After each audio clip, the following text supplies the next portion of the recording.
एक नौजवान लड़का जो बनने वाला था एक जहाज का कैप्टन, आखिर क्या होता है उसके साथ कि उसकी शादी वाले दिन ही उसे गिरफ्तार करके एक ऐसी वीरान सी जेल में डाल दिया जाता है जो एक समुद्र के बीच एक डरावने टापू पर बनी है।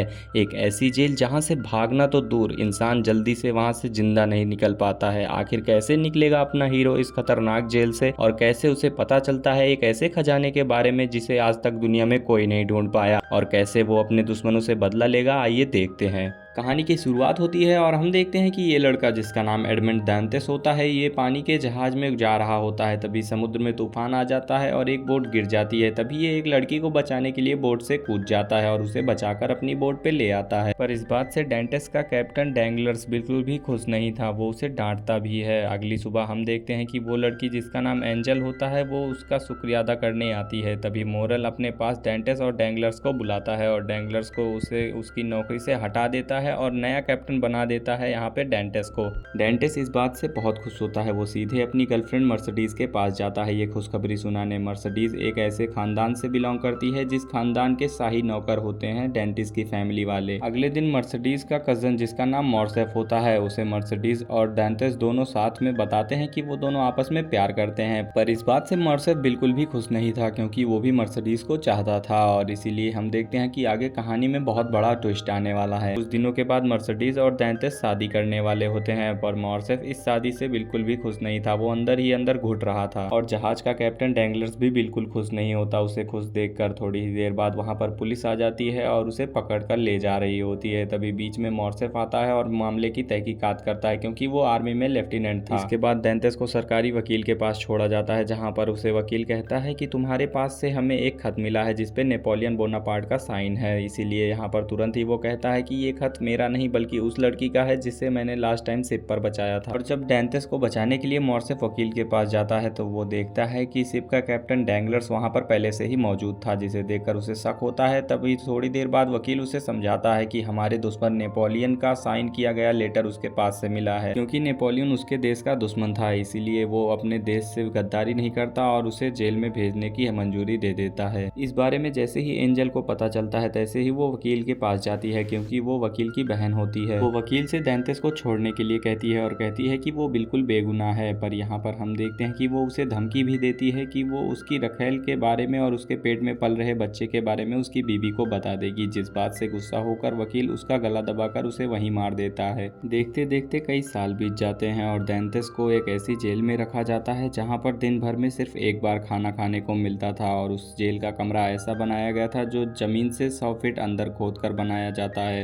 एक दिन जब डेंटिस सो रहा होता है तभी उसे कुछ आवाजें सुनाई देती हैं। जब वो दीवार के पास जाता है तो उसे एक आदमी दिखता है जो कि सुरंग बना रहा था, और वो उसी सुरंग से होते हुए उस आदमी के पास जाता है। वो आदमी बताता है कि उसे लग रहा था कि यही सेल का आखिरी कोना है, पर वो गलत था। यहाँ पर उसे उस सुरंग तक पहुंचने में 6 साल लग गए थे। और जब ये बात वो डेंटिस को बताता है तब दोनों ही बहुत निराश हो जाते हैं, क्योंकि अभी उन्हें यहाँ से बाहर निकलने के लिए और खुदाई करनी पड़ेगी। पर वो आदमी कहीं ना कहीं अपने अंदर हिम्मत लाता है और उससे कहता है कि मैंने अकेले इतने सालों में इतनी खुदाई की, तो हम दोनों साथ काम करेंगे तो जल्द ही हम इस जेल से बाहर निकल पाएंगे। इसीलिए वो दोनों तैयारी करते हैं और खुदाई में लग जाते हैं। खुदाई के दौरान आदमी उसे खजाने के बारे में बताता है और कहता है कि अगर मैं यहाँ से जिंदा नहीं निकल पाया तो तुम उस खजाने तक जरूर पहुँचना। खुदाई करते करते वो एक किनारे पर पहुँच जाते हैं जहाँ पर उन्हें पानी मिलने लगता है। तभी वो समझ जाते हैं कि इसके बाद अब समुद्र मिलने वाला है। तभी थोड़ी देर बाद कुछ मिट्टी गिरती है जिसके नीचे दबकर उस बूढ़े आदमी की मौत हो जाती है, और वो मरते मरते डेंटिस से कहता है कि तुम मुझे सबकी तरह पागल मत समझना, ये कहानी कोई झूठी नहीं है, तुम उस खजाने के पास जाना और अपना बदला पूरा करना। रोज की तरह गार्ड वहां पर आता है और ये चेक करता है कि सेल का आदमी जिंदा है या मर चुका है। तो वो देखता है कि वो बूढ़ा आदमी मर चुका होता है, इसीलिए वो नीचे एक रस्सी से आता है और उसे एक बोरी में बांध लेता है और ऊपर चला जाता है। लेकिन थोड़ी ही देर बाद यहाँ पे सुरंग से डेंटिस आ जाता है और उस बोरी के अंदर में घुस के छिप जाता है, और फिर गार्ड्स उस लाश को ले जाकर समुद्र में फेंक देते हैं। लेकिन उन्हें नहीं पता था कि बोरी के अंदर में डेंटिस था। और फिर डेंटिस कई दिनों तक समुद्र में तैरने के बाद एक किनारे पहुंचता है, और फिर वो उसी जगह पर जाता है जिसके बारे में उस बूढ़े आदमी ने जिक्र किया था। डेंटिस को उस जगह पर इतना बड़ा खजाना मिलता है कि वो पूरे देश का सबसे रईस आदमी बन जाता है। इसके बाद वो अपना भेष बदलता है और डैंगलर्स के एक आदमी के पास जाता है, जहाँ उसे पता चलता है कि मॉर्सेफ, वकील और डैंगलर्स तीनों ने मिलकर ही उसे एक साजिश करके गिरफ्तार करवाया था। था। यहीं उसे ये भी पता चलता है कि वकील ने उस रात एंजल को नहीं मारा, वो डैंगलर्स के हाथ उसे कर देता है और डैंगलर्स उसे बेच देता है। फिर वो आदमी उसे ये भी बताता है कि मर्सिडीज ने मॉर्सेफ से शादी कर ली और उसका एक बेटा भी है। इसके बाद टेंथेस एंजल का पता लगाता है और उससे मिलने जाता है। इसके बाद एंजल उससे कहती है कि मैं इस नरक से भागने में एक बार कामयाब हो गई थी, पर यहाँ से निकलने के बाद जब मैं वकील के पास गई तब मैंने देखा कि वो किसी बॉक्स को दफना रहा था और जब मैंने उस बॉक्स को खोला तब मुझे अंदर में एक बच्चा मिला। फिर टेंथेस एंजल की बताई हुई जगह पर जाता है जहाँ उसे वो बच्चा मिलता है और वो उस बच्चे को अपने साथ ले जाता है अपना बदला पूरा करने के लिए, साथ ही उसका भी बदला वो लेना चाहता था। इसके बाद टेंथेस अपना भेष बदलकर मॉर्सेफ के पास जाता है जहां पर उसे सम्मानित किया जाता है और रास्ते में यहां पर टेंथेस अपने आदमियों से उसका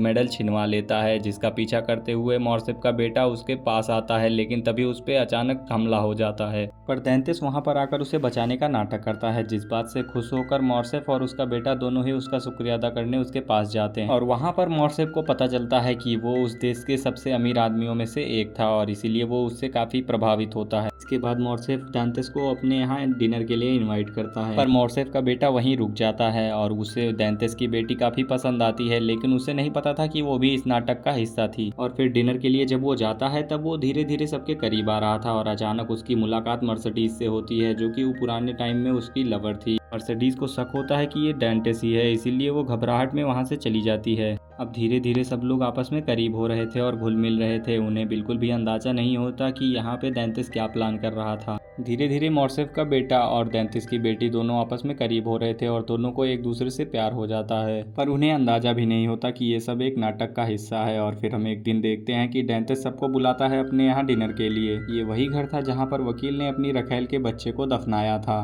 पर यहाँ पर सिर्फ वकील और विक्टोरिया को ही पता था कि इस घर में आखिर क्या हुआ था, बाकी सब तो इस बात से अनजान थे। फिर टेंथेस कहता है कि मुझे इस घर में भूत होने की अफवाह सुनाई पड़ी, इसीलिए मैंने इस घर को खरीद लिया। फिर उसके बाद वो वही कहानी सुनाता है जो उस विक्टोरिया और वकील की होती है। सबको कहानी सुनाने के बाद वो उस भूत के होने का सबूत दिखाने के लिए उसी बॉक्स को निकालता है जिसमें उन्होंने बच्चे को दफनाया था। जब वो बॉक्स को खोलता है तो उसमें बच्चे की बॉडी नहीं होती है। ये सब देखकर विक्टोरिया और वकील काफी घबरा जाते हैं। वकील कहता है मैं माउंट यानी टेंथेस के बारे में सब कुछ पता करता हूँ। टेंथेस ने अपना नाम बदलकर माउंट रखा था। टेंथेस का बेटा अब यहाँ पर वकील की बेटी के करीब आ रहा था धीरे धीरे। कई दिनों के बाद यहाँ पर डैंगलर्स को पता लगता है कि उसकी एक बहुत बड़ी जहाज गायब हो चुकी है समुद्र के बीच से, और इसी दौरान वो 500 मिलियन के शेयर्स भी खरीदना चाहता था और उसके लिए उसे पैसों की जरूरत होती है, तो वो पहुंचता है माउंट यानी टेंथेस के पास। फिर वो टेंथेस के पास 500 मिलियन के बदले अपनी सारी प्रॉपर्टी उसके पास जमा कर देता है। इसके बाद कोर्ट में उसके ऊपर इल्जाम लगे थे कि उसकी शिप गायब ही नहीं हुई थी। तब यहाँ पर वो कोर्ट में जाता है, तभी हम देखते हैं कि विपक्ष से खड़ा होने वाला आदमी कोई और नहीं बल्कि टेंथेस का बेटा ही होता है। वो कोर्ट में जाके सब कुछ बता देता है कि उसकी शिप कहाँ पर है। फिर इसके बाद यहाँ पे हम देखते हैं कि टेंथेस का बेटा अब वकील के ऊपर आ जाता है और वो वकील और विक्टोरिया के सारे काले चिट्ठे खोल देता है। वहीं टेंथेस कोर्ट के बाहर डैंगलर्स को बताता है कि जिस कंपनी में वो इन्वेस्ट करना चाहता था वो कंपनी उसी की थी और उसने बंद कर दी, और अब वो कहीं का नहीं रहा क्योंकि उसके सारी प्रॉपर्टी अब टेंथेस के पास है। इसके बाद जब पुलिस वकील को पकड़ कर ले जा रही होती है तो वकील की रखेल यानी विक्टोरिया का बेटा, जो कि टेंथेस का बेटा होने का नाटक कर रहा था, वो पीछे से चुपके से उसके गले पर वार कर देता है और इसके बाद यहाँ पर वकील की मौत हो जाती है और तुरंत ही पुलिस वाले उस पर भी गोली चला देते हैं और वो भी वहीं मर जाता है।